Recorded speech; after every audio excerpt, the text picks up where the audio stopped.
Alright, so this is a Ratchet from Craftsman. This is number 44811. And what we're going to try to do is I'm going to try to open this up, remove everything from inside, and try to clean it up a little bit. It looks like it's pretty dirty in there. I have nothing to complain about this Ratchet really so far. I figured just clean it up a little bit, and maybe you might learn something about this, just in case you have any issues with your Ratchet and the Ratchet is not working properly. You have an idea on what to do if you want to disassemble it. Well, the first thing when you're dealing with these Ratchets is that you might find that they have a rubber ring here, so you just try to remove that rubber ring. Let's see if I can get that out. There it is. That's your rubber ring. It goes right on top of that. So that's the first thing you remove. Let's put that on the side. So now I got snap ring pliers. I got these from Harbor Freight. They do their job, but they're not perfect. They're not the best, but they actually do most of the stuff that I needed to do. If one day I encounter an issue where I'm gonna really need good ones, I'll probably buy them. But for now, I'm using this, and they work just fine. As you can tell, see how just to remove the snap rings, it's a little bit difficult for me with these pliers, but see, there it is out. So again, when you're removing them, you always want to keep your finger somewhere near the snap rings, so when they snap, they hit your finger and they don't fly off and probably hit your face. So snapping out. So now next is this piece. To remove it, you just pull it up. It comes with this cover plate here. See, it comes out with the cover plate. So it's out with the cover plate on the side. This piece looks just fine. I see a little bit of rust here. Let's see. Yeah, just a little bit of rust, but not much. I'll try to clean that off. Now this piece right here, there's a bearing in here, and you can see the bearing there as it turns. It goes in and out. The reason why that bearing goes in and out is because there's a spring behind the bearing. So what you want to do is you want to keep that bearing in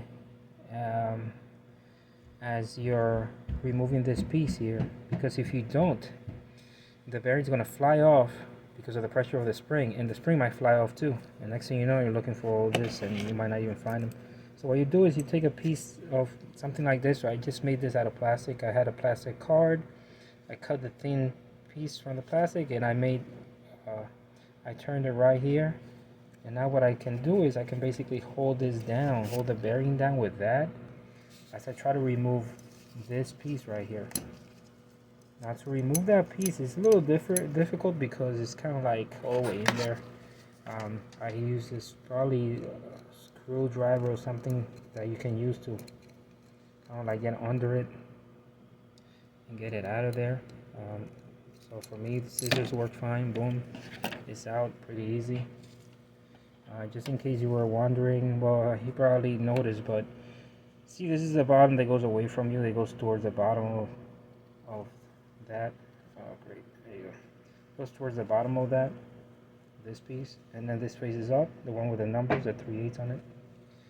So I'm going to put that on the side, and as you can tell, the bearing came off, but the good thing is that it stayed in there.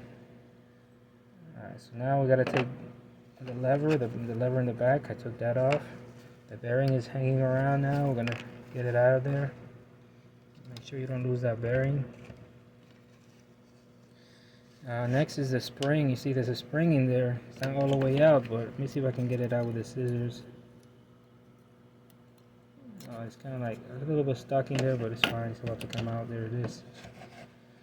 So if you look inside this hole here, I mean, to me it looks clean. Like I can look in there and see that it's clean. There's no rust. Sometimes rust accumulates in there because of humidity, or maybe you drop the pliers into water. So it looks clean to me. I'm going to try to reassemble everything. I'm going to put a little bit of grease on everything so that we don't have the problem with humidity later on. And it should be good afterwards.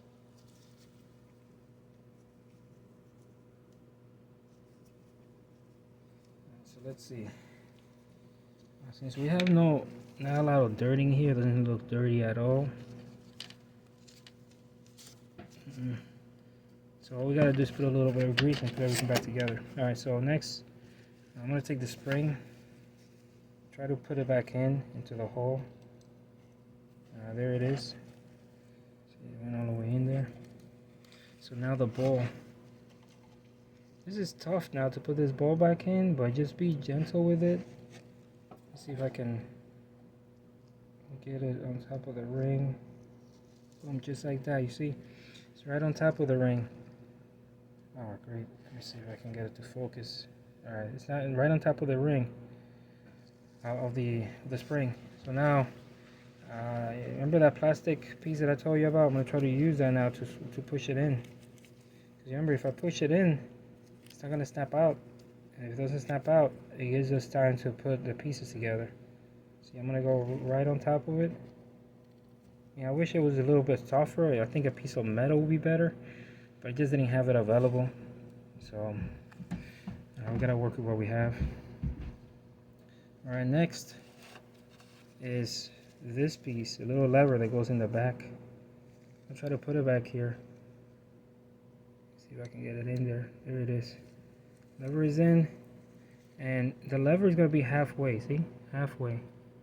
Now you can see that, but it's halfway. Now all the way to the right, now all the way to the left is halfway, so that I can get this piece here now right smack in the middle of it.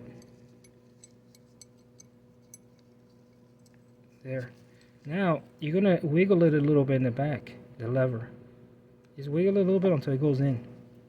See, it's almost going in, but now I think we have a problem because for some reason, see, the lever is not going all the way. I mean, this piece is not going all the way in. That means that the bearing might not be. Let me see if the bearing is all the way in on that. Try to get it out. Oh, there we go. Alright, bearing. So you see the bearing in there? So it's actually on top of the spring. So I should be able to move this, wiggle this around until it goes all the way in. And see if we can get this to go in. Oh, great. So one thing that I didn't do is that this piece is not all the way in, and because it's not all the way in, see this hole, there's still a small hole here. That means they didn't go all the way through. So let's see if we can adjust it again. I'm gonna try to use my plastic piece here and push the bearing back in again, and I'm gonna try to see if I can pull this out slightly. Try to get it back in here. Let's see. Yeah, probably got to get this out. Alright, so bearing came off. So I'm going to have to restart it again. Let's try this again. So I got the bearing on my fingers, and I'm going to try to go slow and put this right on top of the spring. There it is, right on top of the spring. So then again, plastic piece is going to hold that bearing down, at least slightly. And that's all I need. Just want it to come off. Oh, great.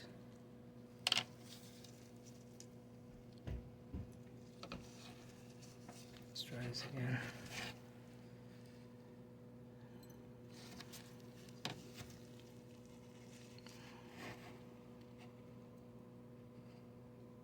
There we go again.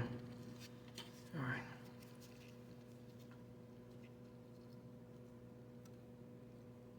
Alright, so the bearing is being held down slightly. So this lever here, we gotta make sure it's perfectly in there, that it doesn't come off. So I'm gonna try this again like that. Now the lever is in.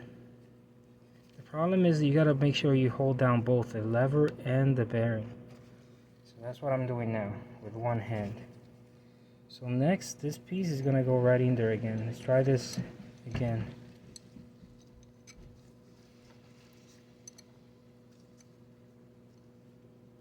There it is. Push it in. Now obviously it's not gonna go all the way in, but what you wanna do is you wanna wiggle the back a little bit. until it goes all the way in. So now you can tell that it went all the way in because you can see the part of the lever come through that piece right there. So now I can let go of this part where the bearing is. See, the bearing is still in where the spring goes, and if you move the lever in the back, see, the bearing remains in there. There's no issues with it. So that's done. So that's a little, it was a little bit tough for us. I'm gonna put a little bit of lithium grease on this. Now lithium grease is basically is grease for where metal pieces rub against each other. So I basically try to use this as much as I can on metal or in bearings. If you have any pulleys and things like that, this is good for that, for joists and winches and stuff like that. Oh, here, see, it tells you for what it's useful, even for chains, bushings, hinges, all that stuff. So this is pretty good grease too. I've been using it for a while and it works pretty well. So I'm gonna spray it in here. It penetrates in between all these pieces where they rub against each other, which is good. I try to put some of that grease in areas where metals rub against each other. So for instance, this piece here has teeth in it. So what I'm gonna put some grease on the teeth, because those teeth are made out of metal and they rub against the teeth of that piece in the ratchet too. Let me see if I can get that.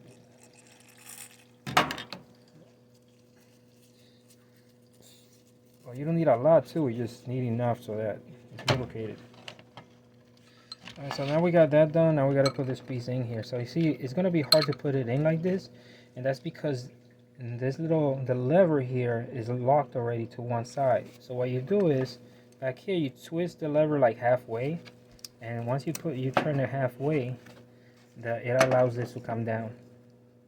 See, so now it's down, and now it should be able to turn around and stuff. And if you turn it this way, same thing. See.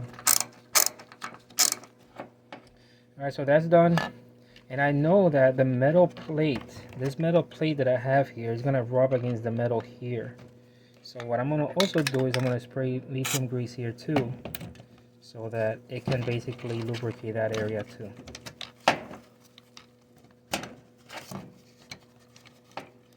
The only downside to putting so much grease in this ratchets is that over time, if you actually work in a dusty area where there's a lot of dust, dust tends to go inside these metal pieces, and then at some point you're probably gonna have a bunch of dust in there. But what I do is that I usually take care of this probably once every year or every 2 years. I go over this, I open this up, I clean it up, and I get rid of any issues before they happen. So if you're not a person that wants to touch this anymore, then you put the minimum amount of grease possible, just in the areas that are absolutely necessary, and that should do it. So next is like, we're gonna put the snap ring back on. This is gonna be a little bit tough, especially with this pliers, but let's see if we can get it done. So again, you put them in, you have your fingers right on top so they don't snap back on you. And now you squeeze the snap rings in and push them in as you squeeze. You can do like one side at a time too, if you can. And try to push them back in and see if we can get it done. There we go. There we go. They're in. So now snap rings are in. Some people like to twist them around and turn them all the way up to here. Turn this open area all the way up here. I really don't see the reason why. If your snap rings are in there already, there's no reason why they were gonna fly out of there. So it's fine having them all the way at the end. It makes it less, and it will make it less work just to have, because if you have them all the way over here, then you're gonna have to turn them all the way around and try to snap them out. So it's fine the way they are. So I'm just gonna try to clean up a little bit of the excess grease in here, if I have any. And next is I'm gonna put that rubber piece back on, and we're done. So I hope you learned something, and if you did, thumbs up. Take care.